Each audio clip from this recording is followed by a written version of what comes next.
A person who thinks all the time has nothing to think about except thoughts. So, he loses touch with reality and lives in a world of illusions. By thoughts, I mean specifically chatter in the skull, perpetual and compulsive repetition of words, of reckoning and calculating. I'm not saying that thinking is bad. Like everything else, is useful in moderation. A good servant, but a bad master. And all so-called civilized peoples have increasingly become crazy and self-destructive because through excessive thinking they have lost touch with reality. That's to say, we confuse science with the real world. You know what's interesting is like the thread, the theme, that's the theme has been coming up, is the more you are in tune with who you are, going inward, whatever the process is for you, getting to know yourself, becoming comfortable, being more connected to who you are, you explore that in ways of, I explore that in ways of journaling, meditating, exercise, reading, resource, whatever those resources are for me that fuel that. And, and the more I learn and I grow, there's so much with growth, there's change. And then there's, and I talk about it in terms of, I was talking about it in terms of friendships, like people are going through their own journey. And they're not, and people that are like, say, good friends of yours at the time, and as you're going through that, those relationships start to shift. Some for the better and some for the not. Not that there's wrong or right or better or worse, but I can understand why people sometimes choose not to grow or not to explore that, whether that perhaps they don't have awareness of it, but if you do have awareness of it and you start to feel that discomfort or that resistance, maybe you second guess yourself, maybe you just really think about, okay, and reflect on like, how did that affect that person, this dynamic that we have, this dynamic of our friendship. And, you sort of walk along together on this journey and the paths sometimes waver. So yeah, what's come up for me is more just like this, I feel like I've been going on a growth, for sure, I'm always growing, but feel like it's been a little bit more fast-paced for me lately, in a way but it's a pace that I like. The growth is more fast-paced. Yeah, for me, yeah. And it's going at a pace that I like, that works for me. But then sometimes the connections that you have or had aren't aligned with that person or that friendship or that dynamic. I don't know. It's something I'm not saying I have an answer. I'm just pondering that lately. But I feel a little bit of the resistance from maybe other people. So is the resistance actually a resistance of your growth, or is it the resistance other people have to grow? And if it's the resistance other people have to grow, then should that concern you? Especially if these are people that are not aligned with you. Yeah, no, I love that question.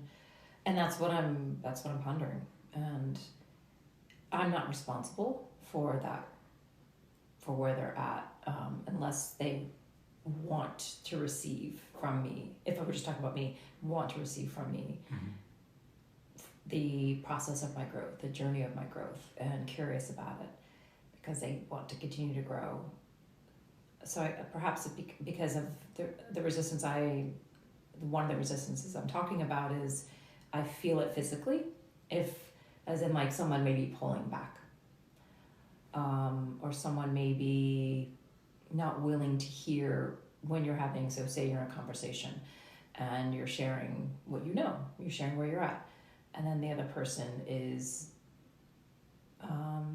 they think they want to hear what you have to say because they're asking, or they're curious, but then they're not. in the way that, and I say that in the way that when you start to share your perspective in the most neutral way you can, maybe you can, maybe you can't, they're just not necessarily ready to receive the information. So there can be resistance there. And it could be they don't necessarily want to hear what you have to say. Well, at these moments where people are resisting information that you're giving them, why are you giving them that information? If it's being asked. Not because it's like asking permission of like, well, if we're having a conversation because we are trying to, say, resolve something, maybe something happened and then we're resolving. Maybe there was like a discrepancy or a miscommunication and then we're resolving something. So it's two people having a discussion about that. Do you think the resolution will happen in the conversation you're having where you feel resistance, or is the underlying problem somewhere else? And is that why it doesn't really fucking matter what you guys are resolving in that moment? Oh yeah, 100%. Yeah. There's, and I would say to people listening, it's okay to attempt that. I mean, if that's something you try something, try. Why are you smiling? I'm just smiling because it took a lot of effort to follow you on that because it's like you're circumventing a specific example. So I might have to ask, is there a specific example of this? Because I would say every time we talked for the last 3 weeks, you've expressed a sentiment about how you're growing in certain capacities. I recognize that for sure. But it seems like you have this perception that you have to fight your circumstances in order to allow yourself to do that. And I'm curious why you think that is. And are you going out and making proclamations about your growth? Because that could create some kind of discomfort. So I'm curious where that's coming from, is all. Yeah, I guess I when I brought this up to, when you said, it's sort of showing up for you, what's your theme, I was really trying to keep it as a general theme because I do believe that people will dim their light or their knowledge or who they are and where they're at around certain people, say, or because they don't want to be different, they don't want to be unique, they don't want to make somebody else feel uncomfortable, whatever it is that they're going through. So of course I can relate it to current life, and not making proclamations. Unless again, I feel like people are curious about the changes. If we're talking now directly about me, and I can't even, I don't actually have just one example. I have a few. Yeah. And that's why for me it's a little bit of, I'm trying to formulate an idea around that and work on talking this through and talking this out.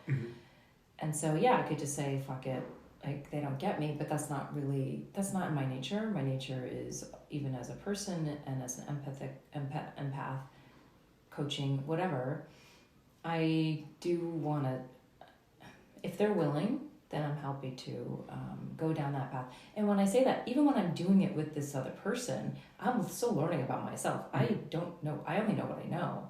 Yeah. So it's talking it through and talking it out and having my own revelations about myself.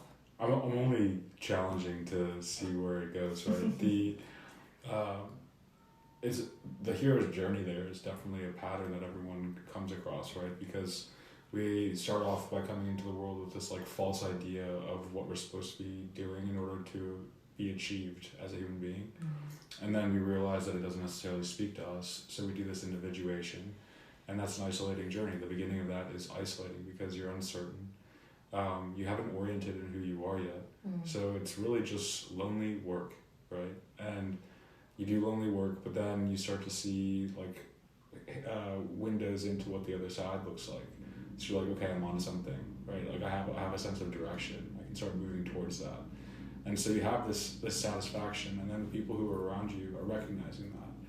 But you haven't necessarily gone to where that other window, to the other side of that window yet, right? So you're still surrounded by the people you were formerly surrounded with, but you've undergone this change. And since you do that, there's not necessarily magnetism between you and your former environment. Your magnetism is actually being attracted to what's outside of that window. So you're slowly being pulled towards that, but you're shedding people and your former life as you're moving through that window, right? Yeah. And that's definitely a trend. And that's definitely what's happening. It's definitely a journey that everyone who's individuated takes. So I do think that's definitely a part of what we talk about. And I would imagine that, we're not necessarily only going to be talking for 1 year. Our podcast will probably persist more than 1 year. So I would imagine that the theme is going to be after the fact, right? Because there's more to the story of the hero's journey, right? There's the point of isolation in the cocoon during metamorphosis, and then there's also the life of the butterfly. And so I think that sentiment will, kind of endure and change as we continue in our conversations. But I definitely see that as being a general theme in the conversations we had. I think the biggest anchor, though, is the self-reliance component of that, because that persists throughout all the stages of metamorphosis, where you orient yourself in relation to this world that you were born into. You figure out how your mind works and who you are, and then from that stage there are other questions, there are bigger questions.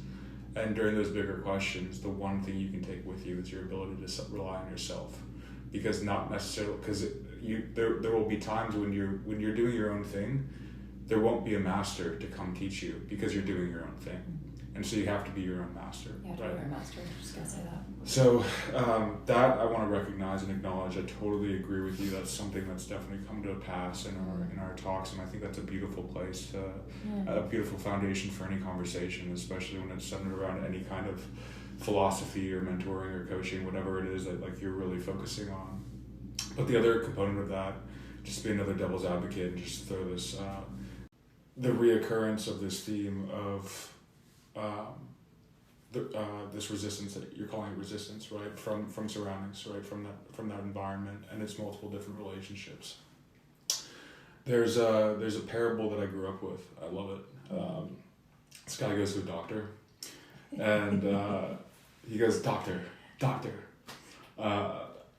touching my foot, and my foot hurts. I'm touching my knee, and my knee hurts. I'm touching my shoulder hurts. I'm touching my eye, and my eye hurts. What's wrong with me? The doctor checks him out, and he scoffs and laughs. And the patient's like, what's wrong with me? And he says, your finger's broken. Right? So the meaning there is sometimes we can look at the outside world and point to all these things and say they're wrong, but it's us who's broken. It's the finger who's broken. It's the way of thinking that's broken, right?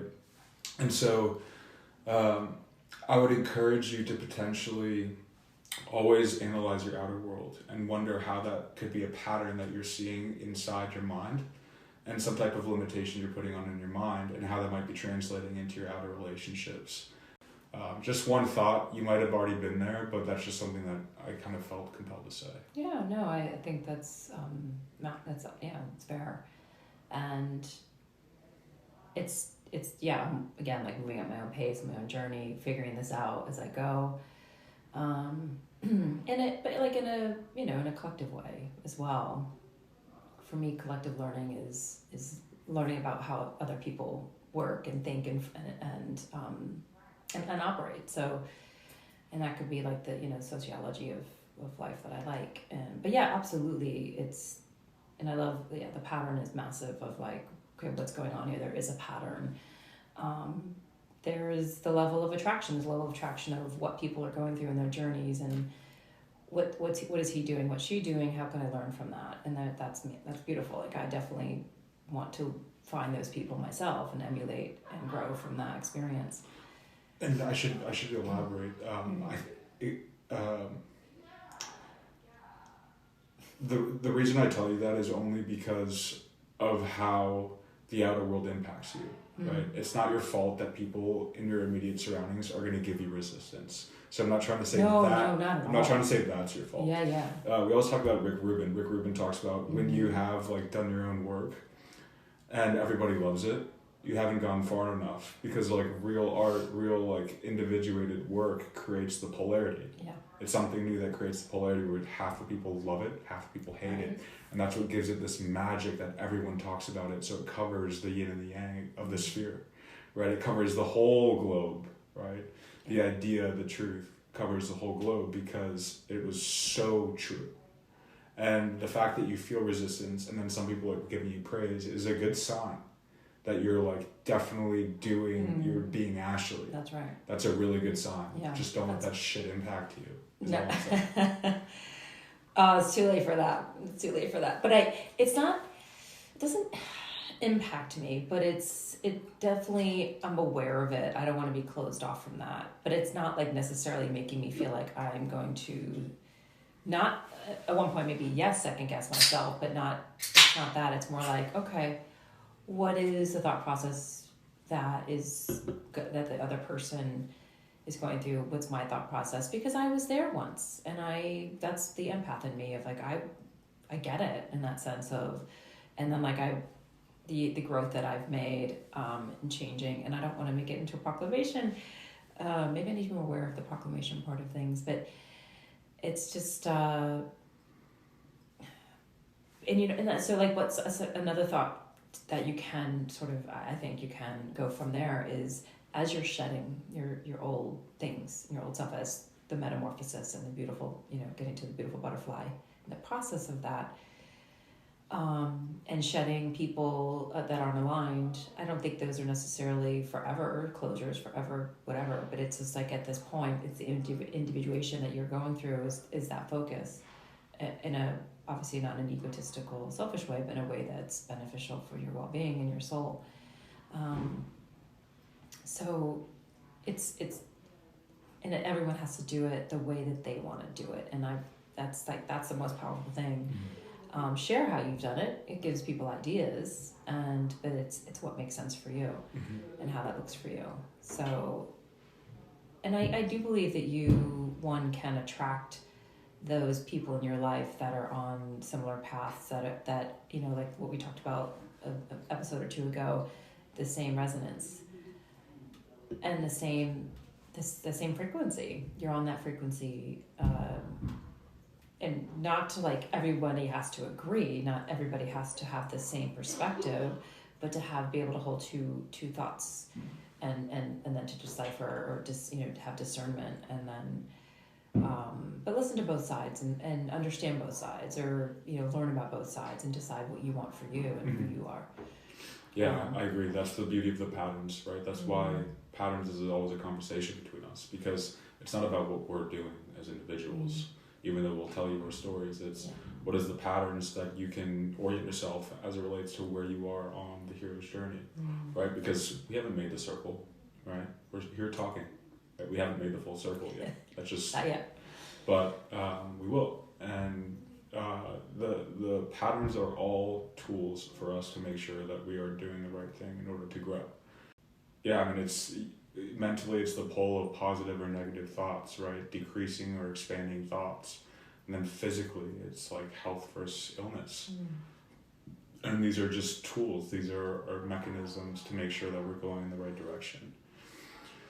And we all do have those faculties, and I think for us it might be a little bit almost redundant because we talk about them so much, but it's good that it's becoming a mainstream conversation. Yeah.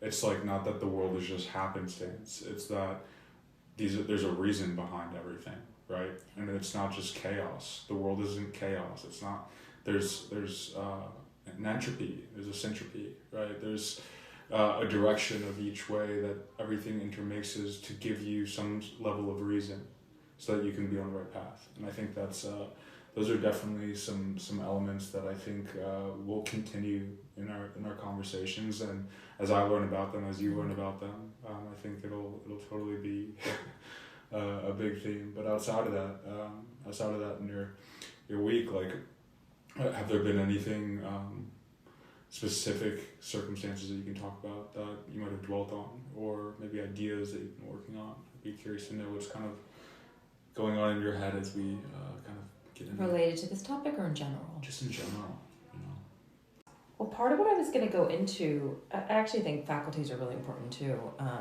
If people even know what they are. I don't know if I can name all of them right now, but reason is one of them. Intuition, obviously, which we really love to explore. With the will. I don't know if you know what the other ones are off the top of my head. Those are the three I can think of at the moment. But yeah, that's what we should be tapping into more so, and that's trusting yourself. I don't know, this just came for me. And talking about it with some friends is mistakes. Making, like, the idea, the thought, the actual, someone saying to you, you're making a mistake, or you've made a mistake, or if you don't do this, that will be a big mistake. So that's a bit of a theme this week with some friends. And my perspective was, if you want me to jump in, was I said, well, I don't know that there is such thing as a mistake. It's just it's a decision. It's a choice or an opportunity came to you, and you made a decision to take a different path, or you made a decision to not take that path. And instead of looking back on, oh gosh, I made a mistake, that wasn't the right thing, it's more like, no, I tried that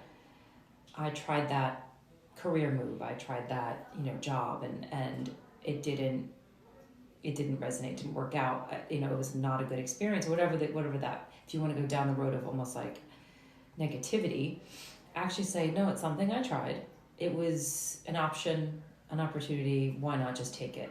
Not a mistake. Yeah. Because then that brings up, like, dwelling in the past of, had I not done that, maybe I would have been there. Which does nothing. Hell no, it does nothing. Yeah, I'm with you. I think the mistake conversation is as simple as that, right? I don't even think, even think about it. It is as simple as that. Yeah. For your brain, for maybe my brain, but meaning, like, I think people still struggle with, if I move to another state. Well, then once and for all, think about mistakes that you've made in your life and where they've put you, right? It's not mistakes or correctness, it's wisdom or ignorance. Because we're always moving, there's inertia involved, and sometimes that puts us in the right path and sometimes that doesn't, but all that is information that redirects us. Absolutely. And if we don't understand what happened from a certain outcome that might not have served us, then it'll reoccur because we haven't learned from it. Yeah. And that's the ignorance versus wisdom. It's not a mistake, it's just information. And you have to go find it for yourself. So leave it at that. Any type of dwelling on anything from the past is just not going to do anything for you at all. It does nothing. At all. I agree with you. It's learnable. That's a learnable moment, a time in your life, whatever that feeling was. Look at that feeling, and that will actually give you information as to, like, what's the next decision. And I'm in the camp of, the universe will continue to present these types of tests in your life if you keep choosing that same pattern, if you keep choosing that same course of action. And again, not a mistake, it's just that's what you keep choosing. You're in the comfort zone, you don't want to jump off the cliff, whatever it is, like, you have fear. Rather than just saying, fuck fear, lean into, surrendering to faith and leaning into what might happen. It will lead you somewhere. It's always, and, like, for me, like I mentioned before, we've talked about values. Like, for me, like, where I needed to start at one point in my life, I needed to work on, for me, values worked. That was a good foundation to start. I've developed and evolved since then, but for me, that was a stepping stone to get to where I am now. So me moving multiple times was always a stepping stone. As hard as, like, moving to New York City was, or Boston, as lonely as those cities were, they were all stepping stones for me. Yeah. And there was no, like, I'm moving to New York, I'm going to regret this. It was more like, this is an opportunity to move to New York City, I'm going to give it a go. It doesn't mean I'm here and stuck here forever. It's so temporary. I can actually move again. Did you know that? Right. You have the option of, like, I can actually move out of New York City and I can move into another state. Imagine the experiences. Like, look at it as, like, as you say, playing with the game with the universe, a game with the world, and just go for it. I think people do dwell on like, I made a mistake. They are not offering themselves compassion and grace, and they get down in the little rabbit hole of how they fucked up. And I know we don't have to continue to talk about that concept and that theme, but this is something that came up for me this week with some people, and they're not where we're at in terms of that. However, there was an enlightening moments to talk about it with them. Like the few of us that were talking about it, we all talked about it together. We've actually even listened to a few podcasts together that sort of that supported the theme.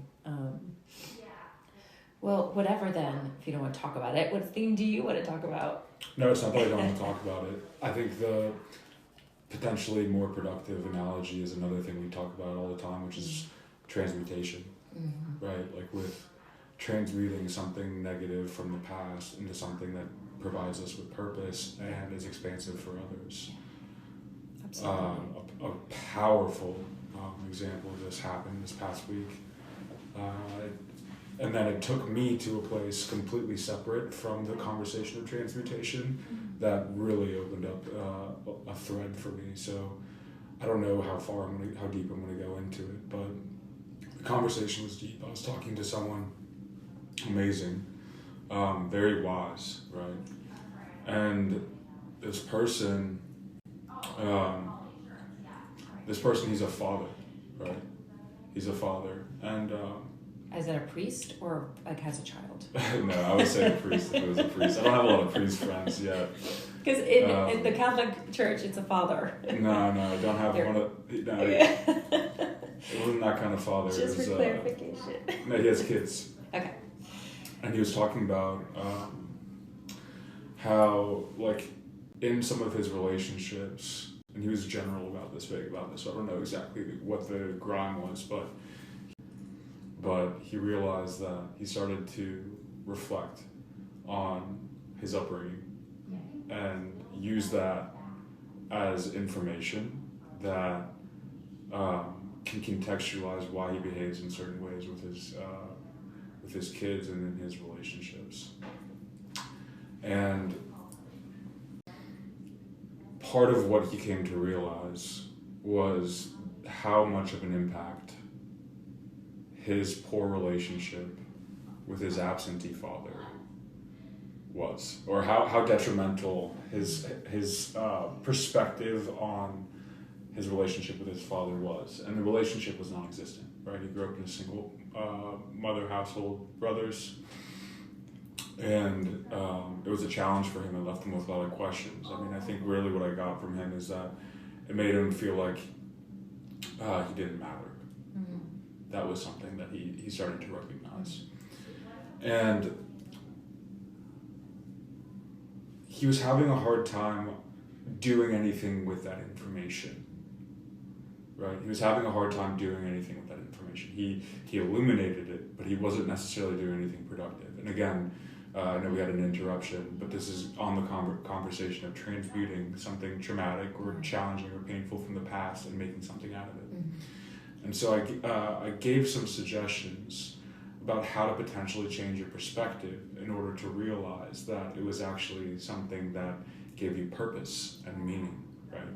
And so I'm not going to get too deep into it. It was a little bit complex, but the simple thing that I said was, you carried the burden of that memory, of that feeling from your childhood throughout your upbringing. And now you have kids. And the number one thing you always tell me about your kids is how you want to be a good father, right? How you want to be a good father. And I just simply said, maybe you can look back at your dad and realize that, and he gave me this context, he was on drugs. He was a poor man. And maybe there's a world where he realized that if he was to stick around, it would be more to your detriment than it would be for him to leave. And maybe that was the most painful thing he had to endure. But he did it because he knew that it would be the best for you. Right. Not because you didn't matter, but because you do matter. And that was emotional because I saw a big, we were FaceTiming, I saw a big change in his in the way he was looking at it, and I continued to say that Now that you've been able to look at what actually might have happened in a different way, we can create make some type of sense in it that can continue and help you resolve that through your actions. And so, and we weren't talking I wasn't being a therapist, I was just being a confidant, right? So this is just my later, when I talk about it, it sounds a little bit more coachy than it really was. I mean, we were just talking, right? And so what I said was, on the subject of transmutation, what I said was, now you can look at the orientation of where you are with your current relationships and how they're unfolding in front of you. And you can say that you've been walking around with this new shadow that you found, which is not mattering. So is there potentially a discord in your relationships that reflects that? Are you potentially thinking about yourself, making sure that you are the one in control, right? You are the all-powerful one. You are the best at everything that everybody does in the relationships and circles you swim in. That was revelatory. And then the second one was, what is potentially the way for you to move forward? Maybe the best way to matter is to go out and tell the rest of the world that they matter. To go to your kids and make sure that they know that they matter, instead of getting into fights with them. However that came across, it doesn't sound coachy. It just sounds like a moment that came together for you guys to go through something like that. And what I would offer is, I always love it when I celebrate that, because something felt uncomfortable. He has awareness that something wasn't right, didn't sit right. Whether he recognized that he said to you he felt like he didn't matter. He'd said that to you, right? And because of the way, because that's his needs and his essentials weren't being met by his father in the way that he wanted them to be met. The shift that he made is so powerful, because you said you were looking at him, you probably just saw his whole physiology just change, and that is such a blessing. And you're so and somebody, I'm sure he was so grateful for you, but and then you're probably but you did the work. We just talked about this together, and he did the work, and his awareness is beautiful, because that's vulnerability. I believe that to be vulnerable, that he was willing to talk about it, and he knew something wasn't right. He doesn't want his children to feel like they don't matter. So how do I make this into an opportunity and make it make this purposeful? And there's no right or there's no we can change whenever we want. There's no you can't teach an old dog new tricks. That's bullshit. You can change anything at any point in your mind. Your brains are neuroplasticity written all over it. We can do whatever we want whenever we want with our brains. So he made that massive shift in his brain. That will change his entire chemistry of who he is. And then it gives him hope, and it gives him possibility of, first of all, I can change, I can make things better, and now I can make the world better by starting with my children, and that will be a ripple effect. So I think it's such a gift, the shift that he's made in that awareness. Yeah, I would agree that there's the scientific way of saying it creates a new neural pathway, right? It does. But really the big picture there is that maybe we don't necessarily understand how to control all of our circumstances, but what we always have control of is our way of looking at things, our perspective. That is our choice, and that is completely liberating. And if you do that with something that's as crucial and foundational as something like that, that's been a shadow that you've been trying to overcome for an entire lifetime through adulthood, then that'll open up your world to any little thing, right? It helps you separate from any circumstance and say, okay, opportunity for multiple perspectives. Which one's going to be the one that puts me in the right path? That's right. And that ability to separate yourself from the minutia of the duality is transmutation. It is transforming something into something beautiful. Yeah. Now, that was a beautiful moment, right? It was a good conversation, a really, really powerful conversation that is a good exemplification of transmutation. That's a great example. But to kind of fill in the latter part of that, which I kind of prefaced with, which is it put me on a stream of thought that really changed my way of conducting myself. One thing that was becoming evident as we were talking is a thought that came up in my mind, because he said to me, he was like, I'm humbled that I'm humbled by you, he said.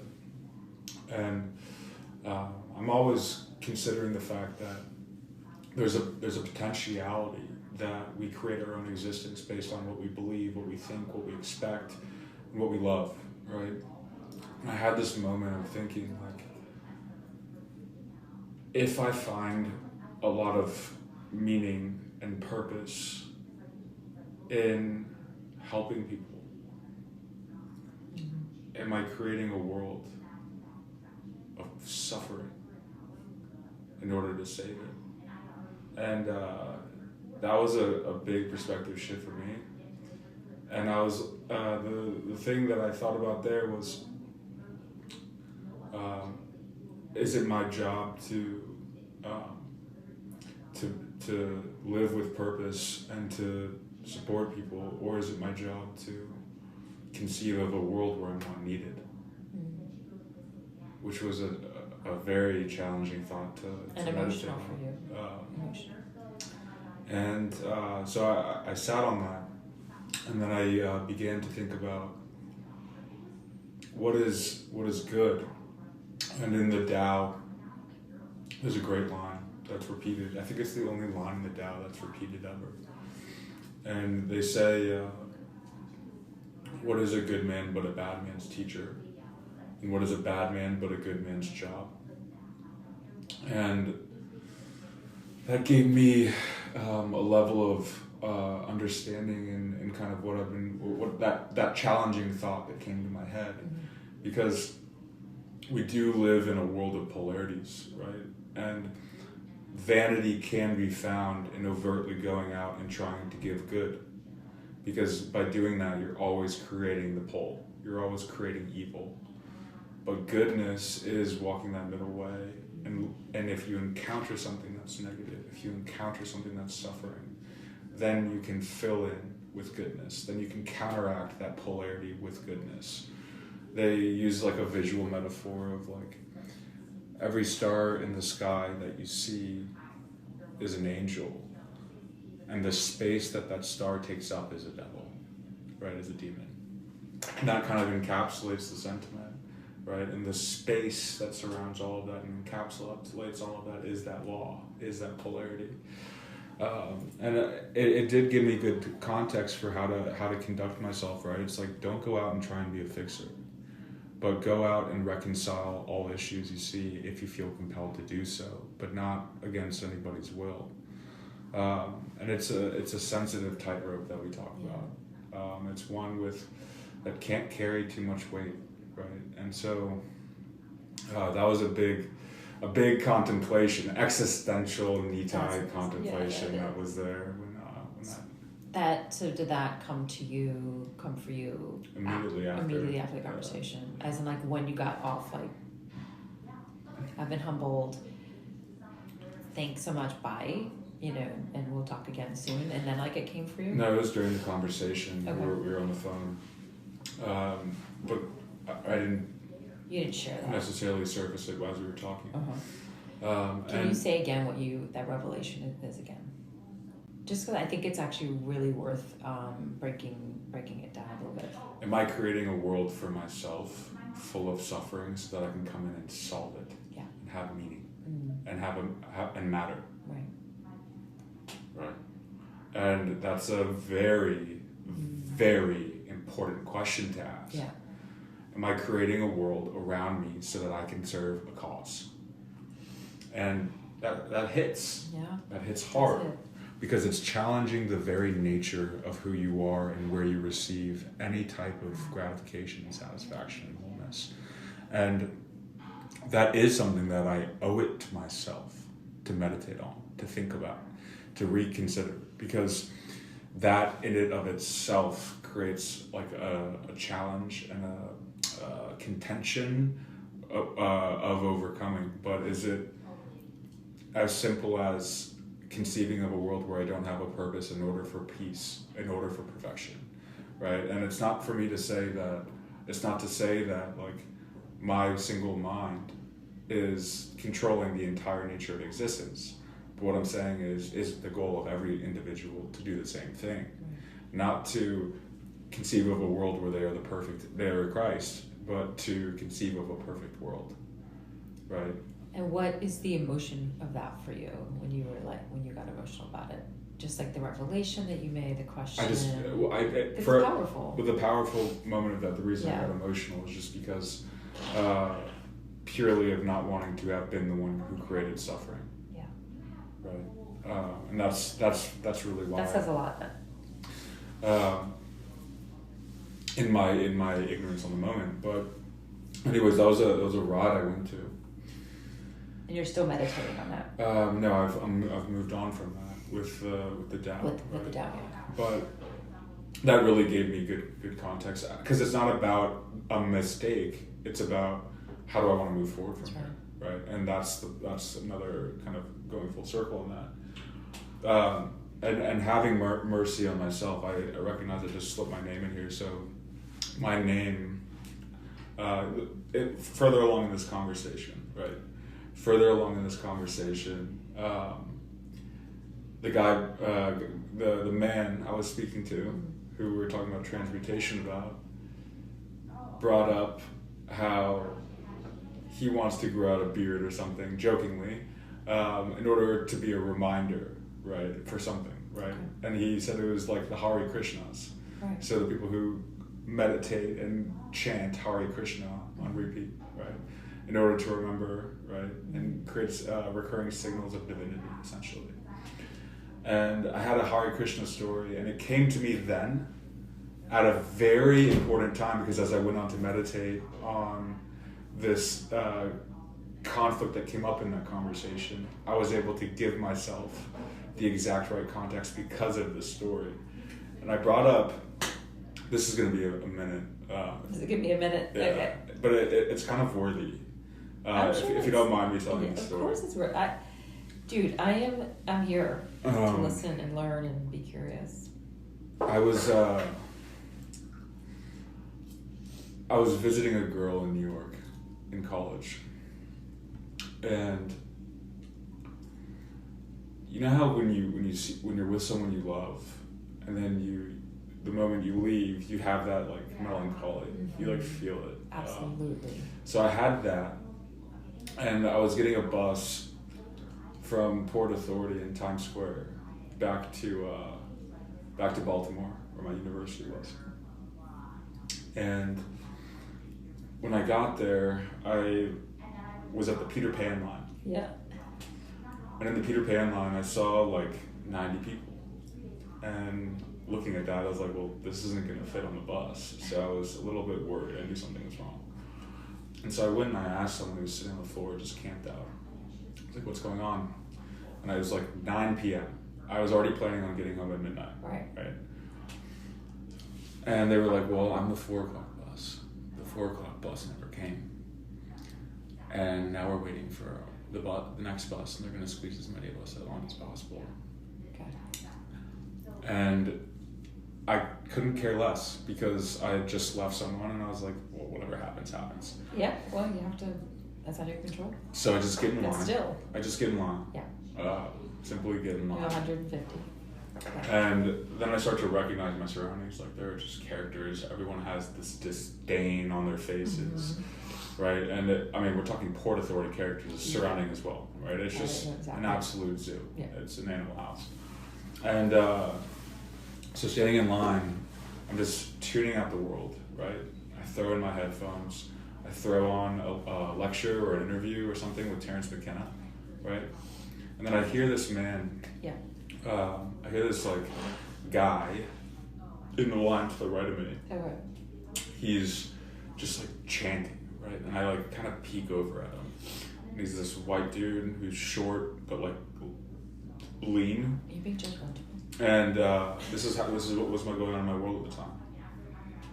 And he had a man bun with like blade-shaped sides of his head. And I was like, I'm just standing next to this fucking cold guy who's just yelling, right? I'm like in the middle. That's what I felt like my experience was happening. But as I'm on my phone watching Terrence McKenna talk, the guy pauses in his tracks, right? Points at my phone, smiles, and looks at me with like these really peaceful eyes. Yeah. And he says, Terrence McKenna, he transformed my life. And we got to talking, and obviously I find out that the kid was doing Hare Krishna chants, right? He had this like psychedelic experience that had him like do this journey, right, that he was on. And after we, talked, there was just a brief back and forth. He's like, "What's your name?" I told him my name, right, which is Nitai, and in Sanskrit, I came to find out at that moment that means mercy, or perpetual bliss, right, and pleasureful life, and mercy, the God of mercy. And so he looks at me and he says, Nitai? And he obviously told me the definition, and he just smiled so peacefully. Aww. And then kind of went on and continued his Hare Krishnas in line, and I just went back to my phone. All of a sudden the bus shows up, right? The lines kind of go and start to fill, right? They start to move on. And the bus begins to fill up, and I'm like, well, this might not be my day. Turns out I'm the very last person who's allowed on the bus to go back home. Right. I'm the very last person allowed on, and then everybody else behind me had to wait until God knows when, right? Yeah. I get on, I kind of like, in Forrest Gump when he's trying to get a seat. I kind of do that, and I find my way all the way to the back of the bus. Yeah. And it's all like it's a split, right? So two seats. You're walking down the aisle, but at the very back, it's a 3-seater all the way to the right. Yeah. The left side of that is a bathroom, right? And so there's one seat all the way in the back, and the 3-seater in the middle. Yeah. Right. And I'm just so grateful to be on the bus. Right. I'm so tired and so just loved out that I just hopped on, didn't care, sat right in the seat. Mm-hmm. Immediately, when I sat down, I realized where I was sitting. And that's because to my left, right as I sit, I realized that there is a homeless man sitting to my left. Okay. And I look down at the floor, and there's a big puddle. And what I realized is this man had pissed his pants right when I sat down. Oh. To my left was a 7-foot-tall African man who couldn't speak English and was so vast that there was just no chance I was able to leave where I was sitting. And immediately when I come to terms with my surroundings, the bus goes in reverse, and I just sit there, right? I just sit there, and I try and think about what to do, and I just lift my head, right? And there's this little fan, circular fan, like you see on the airplanes, right? Yeah. And I just put the fan on my face, and I'm essentially just head to the sky praying, right, to this fan. Right. And that's the beginning of a 3.5-hour ride, right? Where halfway through, I can't help but burst out laughing. And I burst out laughing because if that kid, the Hare Krishna kid who's on this hero's journey right now, hadn't told me that my name was the God of mercy, right, I probably would have lost my mind. And to me, that was such a good memory and such a good reminder. So I'm telling that story in the context of the conversation I'm having with this guy, right, where I later go on to reconcile if I've created a world of suffering in order to be the savior and have purpose. And then I remember that I give mercy to everybody who crosses my path, everyone who comes into my life. Right. I have to give mercy to myself. Mm-hmm. I have to give mercy to myself. That was the first time I ever heard you say mercy, so that I could remember, and I love that. I was wondering where that came from. Mm-hmm. And I've looked up your name before. I don't know, and I'm sure I've seen that. But I know it as mountain. It means mountain. Mm-hmm. So, that's such a cool experience that you were able to. Well, now you're reflecting on that Mm-hmm. as well in this moment. And what made you reflect on? Because you first started talking about the girl and the melancholy leaving her, and then it's almost like you were just like, I have to go with the flow of whatever's happening. It's out of my control. This is what's going on. But even to have that wherewithal is still pretty awesome. At the age that you were at, the circumstances, it's just kind of like you went with the flow of it, rather than other people may have been carrying on about it, and you probably weren't even aware of that. But like the circumstances are what they are. So why not within those circumstances, create your own circumstances in your mind, Mm-hmm. and just say, this is what's happening right now. Mm-hmm. It's not ideal, but these are the things that build character, I think, in people. Mm-hmm. And now you get to tell the story about that experience, and looking up the little fan, and that's your God in the moment. And I love that this man walked past you, and actually, to your credit as well, whether you want to call it that, you're standing there, minding your own business, doing your thing, and he notices something. Had someone else been there, not you, in that moment, people are also receptive of that. They're better like, well, that's a weirdo. Like, I don't want him to come near me. I don't want that experience. I don't know. I think that's pretty awesome that you were giving yourself mercy without even like really being so aware of the mercy you were allowing. But yes, for other people, I don't know that we do that enough to give mercy to other people. Maybe more so ourselves, but it has to be like, it's that level of compassion you give to other people, you have to give to yourself in order for the wholeness within you. Yeah.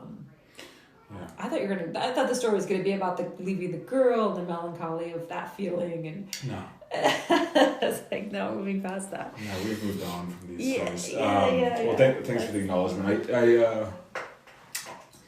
I know that's definitely a digression from transmutation, but that definitely came up for me this week, right?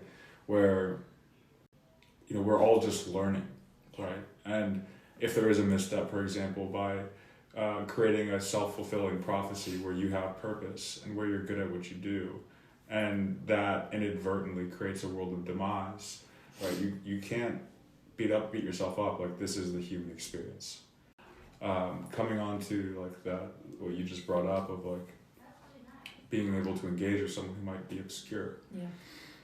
Meditation I started doing every day, that you made me think of just from that potential conflict is walking outdoors in public, urban area, and simply meditating on the idea that every single person is you at once. Every single person is you at once. And that they don't know it, right? So you just see like eyes in the phone, eyes on the traffic, eyes like yelling at someone, eyes like cooking something or eating something. And you begin to like, I don't know if this is like a real thing, but for me, I begin to see the whole thing, right? The whole dance, right? The kind of interconnectedness of the whole thing. Yeah, I don't know what it is. I don't know if it's like a karmic feeling that I feel when I do that. I don't know if I just like, it helps me like have compassion, right? Like, we're all just doing our fucking best. Yeah. We're all just doing our fucking best, whether we know everything or not, whether we have moments where we know everything, or whether we have moments when we're so far astray that we like just become reactive and distracted, right? It reminds me that it's all going to come together. It does. And the best thing we can do is realize that we're all encountering the same thing from different perspectives, from different lenses. And we have to be patient with the collective, but we have to serve it in the way that we would want to be served if we were them in those lenses. Yeah. No, I love that. It's like, would it be a level of, or could it be a level of, I don't know, is the word acceptance or the word, or not, it doesn't have to be a word, it's just a feeling of, I do think that when it's liberating. It's like when you do have that level of acceptance for whatever is going collectively around us, for you, to you, whatever, it's, there's this level of like, okay, liberation of, and it just releases a sense of people wanting to have control. Just release the control as well, because you can't control what, that person's doing and that person's thinking and that person's behaving. They have to go through it the way they go through it, at their own pace, their own time. But your level of awareness in that moment is so open and so vast, and fun as well. You're making it fun, thinking about all these people are you at one time or one point, and what they're going, what their experience is. It helps you eviscerate this contender in life called the ego. That contender. Imagine life where you're not fighting for the survival of your ego, right? All you're doing is operating. All you're doing is playing. All you're doing and is there's living. no fear, there's no worry, there's no ambition, there's no desire. You're just, and I knew I was going to add. I'll add to that what you said before about the word shadow. Shadow is also that type of survival. Like ego is survival, and I guess if we, not to look at the ego in any way negatively, not to, because it's there for survival. The shadows that we develop during the experiences, as you talk about your friend, shadows were our defense mechanism or survival mechanisms to protect ourselves and to actually navigate life. So we don't, with the information that we had. Shadow, that word is very Jungian. So he talks about the archetypes, right? Mm-hmm.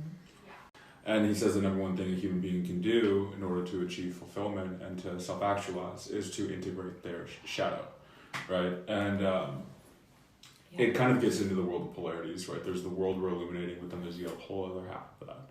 It's the same as transmutation, because if you figure out what your shadow is, wanting to matter, and you go out and you create purpose out of it, making sure everyone knows they matter, that's how you figure out your life's path. So it's really being still and coming to terms with the things that might have been suppressed in order to use them as your number one power. And in a lot of ways, that really is the number one superpower a lot of people have. It's their trauma, it's their darkness, it's transforming that into something meaningful. Mm-hmm. In a lot of ways, my yearning for truth as a kid, and then also my the difficulty I felt in trying to create peace in my home, right? Yeah. That is obviously something that I've used, right, to fuel me in my life. And I've taken missteps and gotten distracted in the corporate world, right? Yeah. But now not mistakes.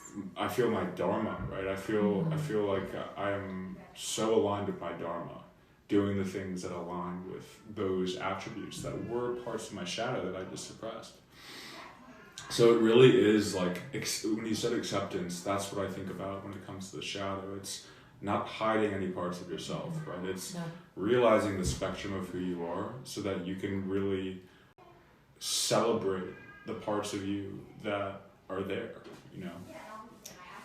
It's, and for what makes sense for me is when you read about or learn about the shadows that you have that are within you, whether you can identify them or not, but really, it just, the more you sort of dive into these kinds of things, and if you're willing to learn and go dark and deep, it made me realize, okay, embrace your shadows, because those shadows protected me along the way. I'm here because of these shadows, and say, it's okay, shadows, I'll take it from here, kind of thing.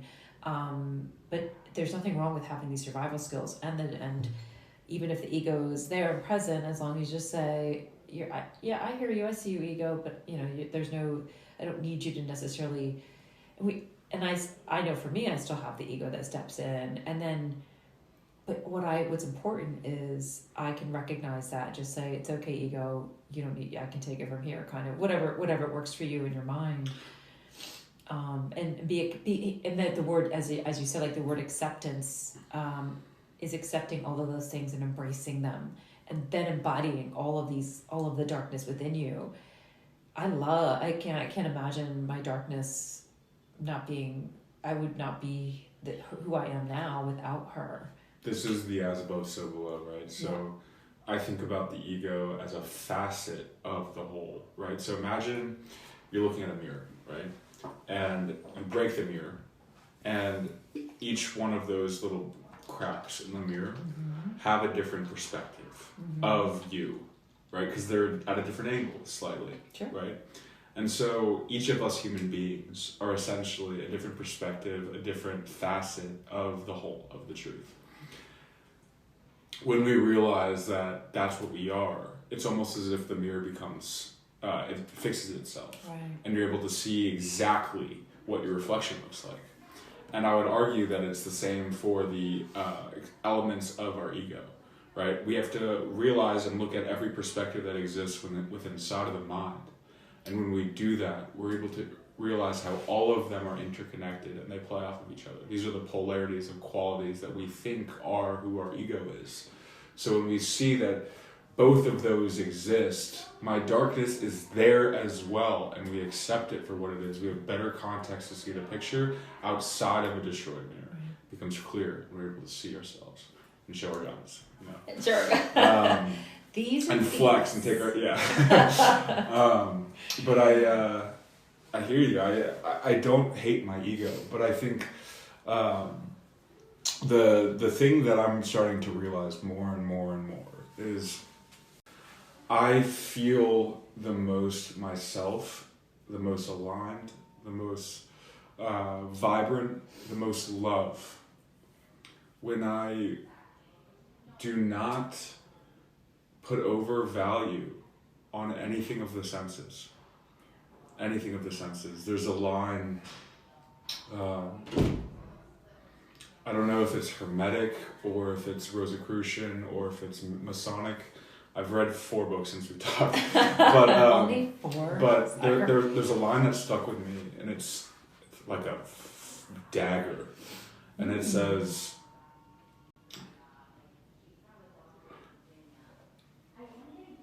the punishment for desire is the agony of unfulfillment. Ooh.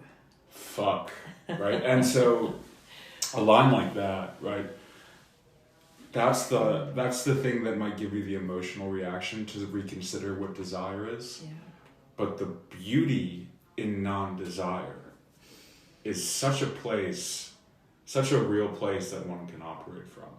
It really, really is. And if you stop thinking about what you can do to feed the ego, and you start realizing that there are a bunch of egos that surround you that are doing that dance, then you can really figure out that if we were a aligned mirror, we'd realize that we all need each other. We all need these different perspectives, right? So the shortest way is not to say, this is what my ego feels, this is what your ego feels, this is what your ego feels, and try and tape them together. The shortest way is for everyone to realize that they are a whole.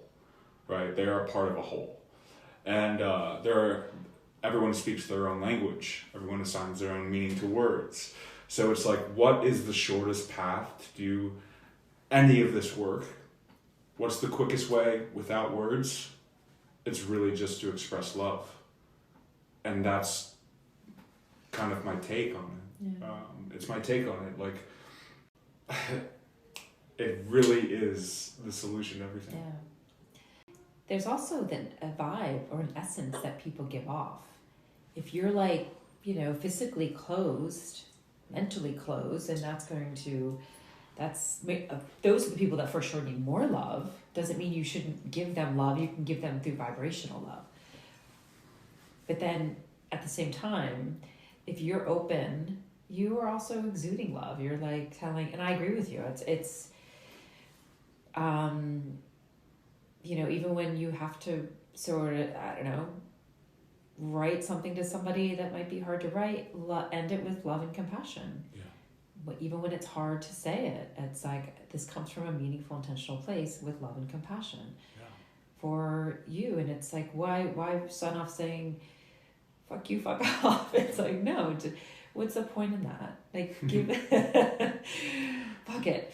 We can say that with a smile and joke about it for sure, and I do. And it's some of my girlfriends are like, fuck that guy, fuck that girl, whatever. Just kidding around. But it's not really what I say. What I say is with love and compassion, and that could even be like a little bit of a, But yeah, it's such a nice reminder, and that love has to come from within, and you have to give it back to yourself.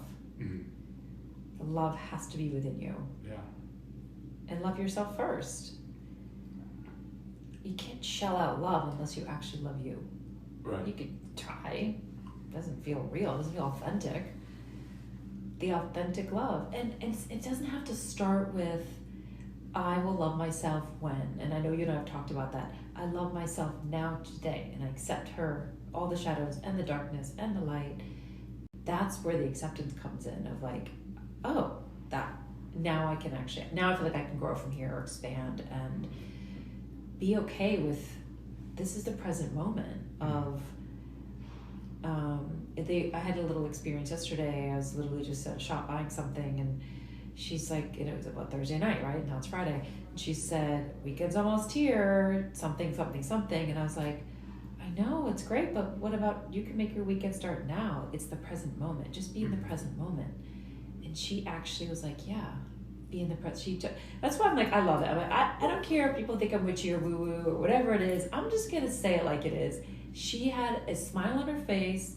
I walked away feeling like that was just such a nice moment. And even if she responded with like something or, growled at me, I'd be like, I'd still walk off with a smile because I was authentic to myself in that moment, shared love and just said, yeah, totally, weekend's coming, but just be present now. Appreciate this moment and this interaction.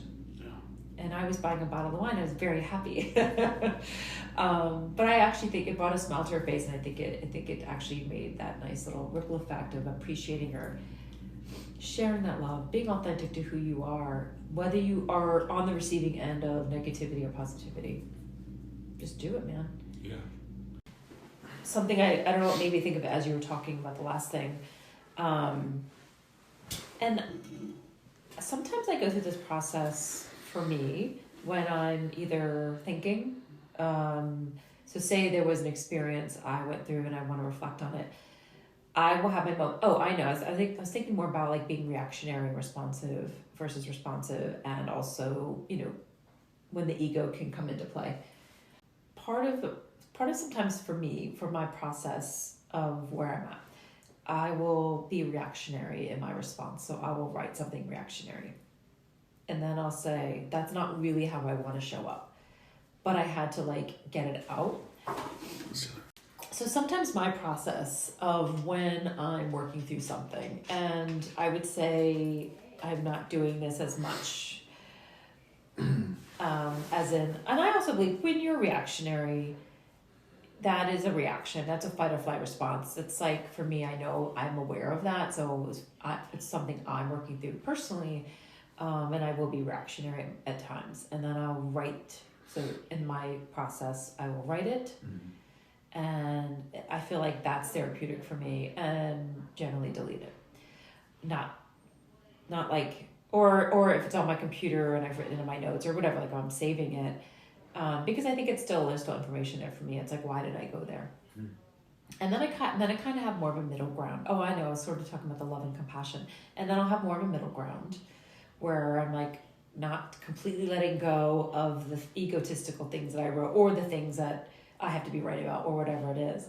And then I go middle ground. I'm like, then there's like a little bit of a mix of yin and yang of all the things. I'm like, okay, that's not really, you're not really getting to the how you truly want to respond and show up to be my best self. And then perhaps it happens in stages of 3.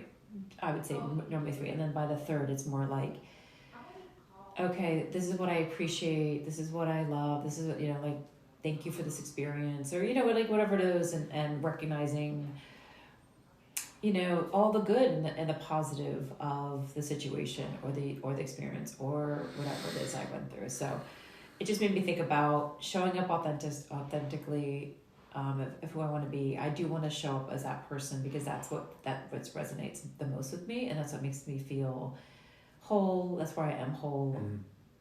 I feel better about that person, that response. And I really do want to leave people with a sense of increase. I do want them to, if it's a person, if it's a situation, which is definitely what I'm talking about. I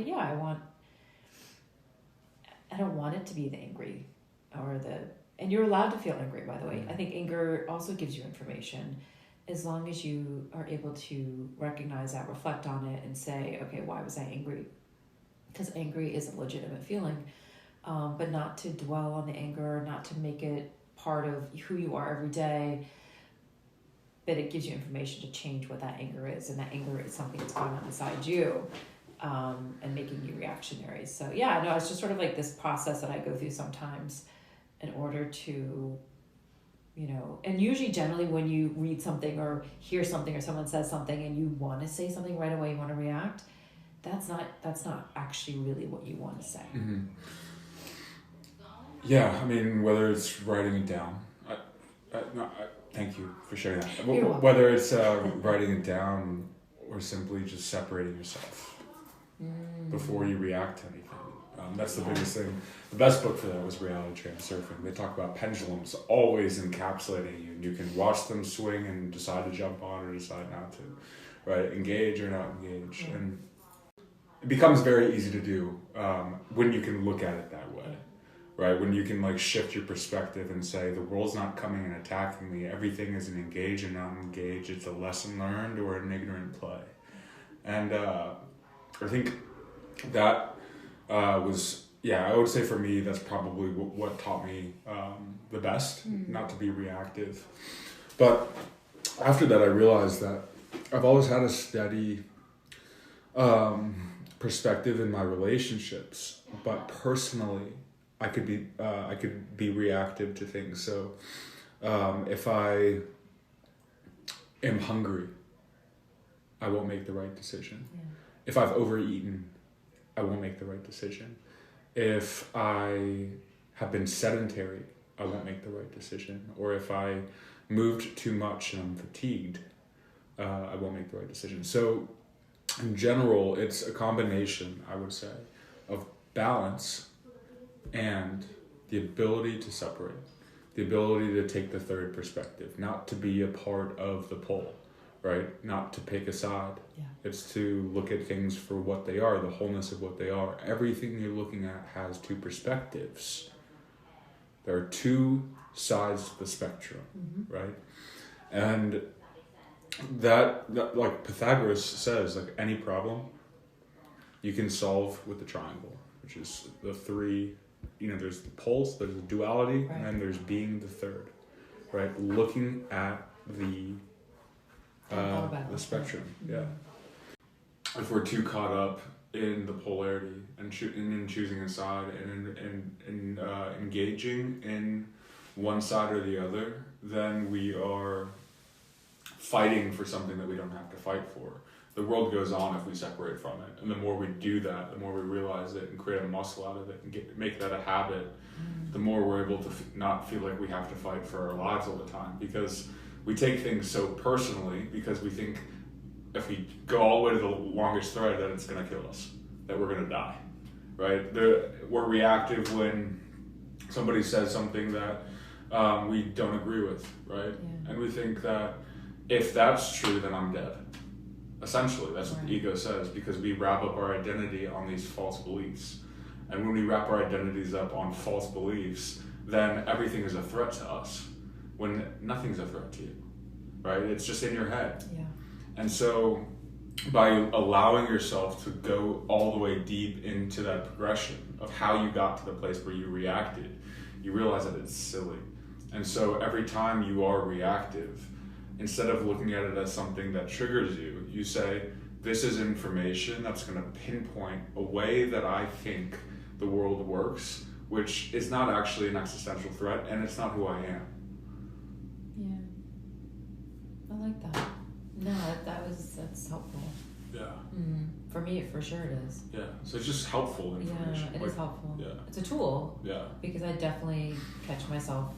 Why am I reacting? Right. Yes. Why am I reacting? And I like that a lot because I do have my moments where that's my process. But then I guess if I'm in a conversation, if I'm reactionary in the moment, I am the type of person that will like look back on that like not really what I wanted to say or how I want to behave or how I want to show up necessarily. What was underneath that and what can I do to be better next time? Whether you're like, in this with your kids and there's a moment and I know we'll come back around to is in the moments of knowing, are you going to be your best self because you're tired, because you're you're doing, there's too many things going on at once, or you're like I'm feeling overwhelmed, or I'm hungry. Do not talk to me, I'm hungry. Like if I'm, just, you have to know that that's a moment where I'm not going to necessarily respond in the best way. And I've definitely said that, where I'll even give Sebastian as an example, who you've met. He'll just be pushing and pushing, and I'll literally say, I'm done. Like, you're pushing so many buttons, you're not gonna, the response I'm going to give you right now is not gonna be what you want. Or, which I will say, it's like, that's your warning. And then I was like, I'm walking away. And for the most part, I really agree with that, like creating that space for myself in that moment of like, I know this is not gonna end well, or it's not gonna feel good. And when you react, the physiology in your body throws you a whole nervous system off. And I actually physically feel from my head to my feet, like this like tingling feeling, and not in a good way. It's just like, it's like something drains me in that moment, where I'm like, that fucked with my nervous system. Yeah, I totally hear you on that. The assignment of our identity onto ideas of the world is actually subtracting that amount of value from the essence of who we are, right? So, for example, someone says, I'm a Democrat, when you identify as a Republican, or vice versa, who gives a fuck, right?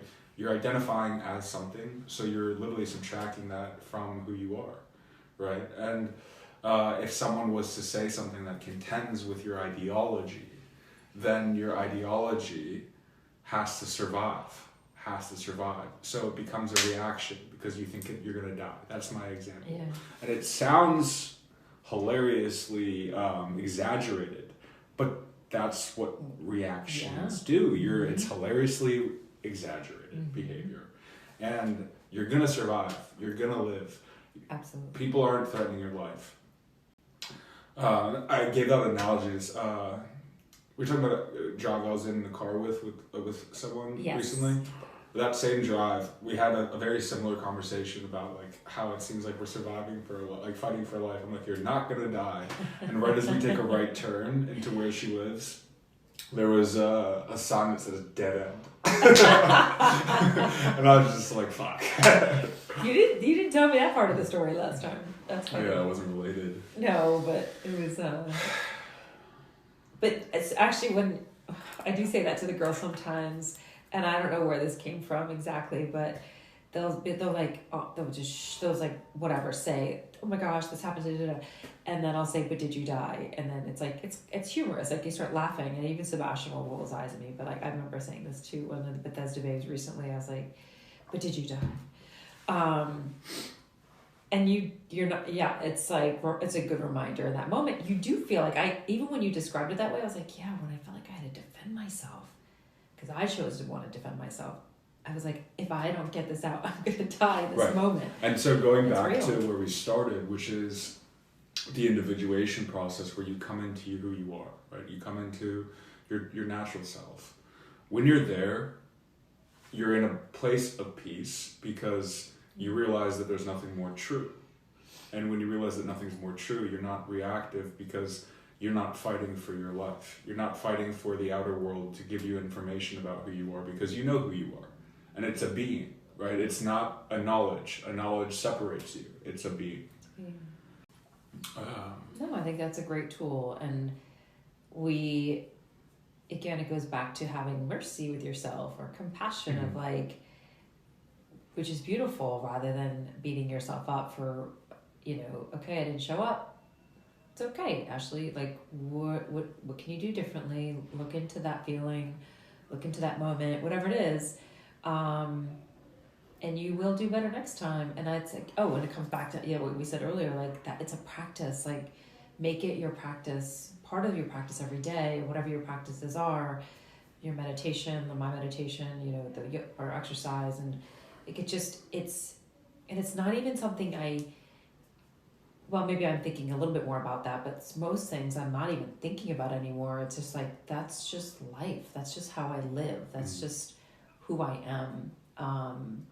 And that is something I talked to about someone with today. I was like, I don't even think about it as like, I'm putting that in that category or that category or that category. It's like, that's just the way I live my life in my little witchery, in my little whatever. It's just like, no, this is who not only what I believe, it is belief, it is my values, or whatever it is, but it's who I am. And you don't need to fight for that. Don't need to fight for that. You can just be there. Hell yeah. Right? I'm not even fighting for that. Yeah. It's like, you can come along for the ride. I'm not telling you can't get on the bus, but you got to pay for your ticket. No, I'm kidding. Join the bus. It's almost as if they're assigned seats. Right. And that's the thing. So it's like people don't need to come for the ride. It's that the people around you are the people who are assigned to sit next to you. And that's what we're all figuring out, right? So it's like not worrying about who you're going to sit next to. It's knowing that the people who are supposed to sit next to you are going to be next to you. But all you have to do is figure out where your seat is. That's right. But the bus is going to the same fucking place for everyone. Absolutely. We're all going to go home. All going home. Yeah, it's true. I love that. I might have to kick you off the bus once in a while. Find your own bus for a while, and then you can rejoin. No, but it is that, like, knowing who you are, and that's the way you live life, and it's my connection to who I am, my purpose, my being. It just feels right. It just feels. I don't even know if I have the words to explain it. It's just a feeling. Rosa Parks. Yeah. What about you? Anything else showing up? I know you're looking at my Bible here. It seems to me like the more I learn, the bigger the world gets. And to a certain degree, it seems like almost as if there's a never-ending cave and I have a torch and I'm just walking into it, right? So everything I want to learn, there will eventually be an answer to it, but that it makes me continue to walk further and further into a cave, right? And so there has to be a point where I step back and say this is never ending. And so there's the intellectual knowledge, but then there's also the overlying realization of that journey. And it's, do I want to pursue intellectual knowledge perpetually? In some degree, yes, because the human reward mechanism is actually given to you towards learning versus achievement, believe it or not. And just because the sport of it is just beautiful. Yeah. Like, learning is beautiful. But in terms of like figuring out the way I want to show up in this world and what I want to do here, I think that component of life exists outside of the intellectual pursuits. And so the never-ending database of knowledge and ever-growing database of knowledge is there for us to tap into and to contextualize the ultimate person that we are, right? To help us figure out where we're supposed to orient ourselves on this journey.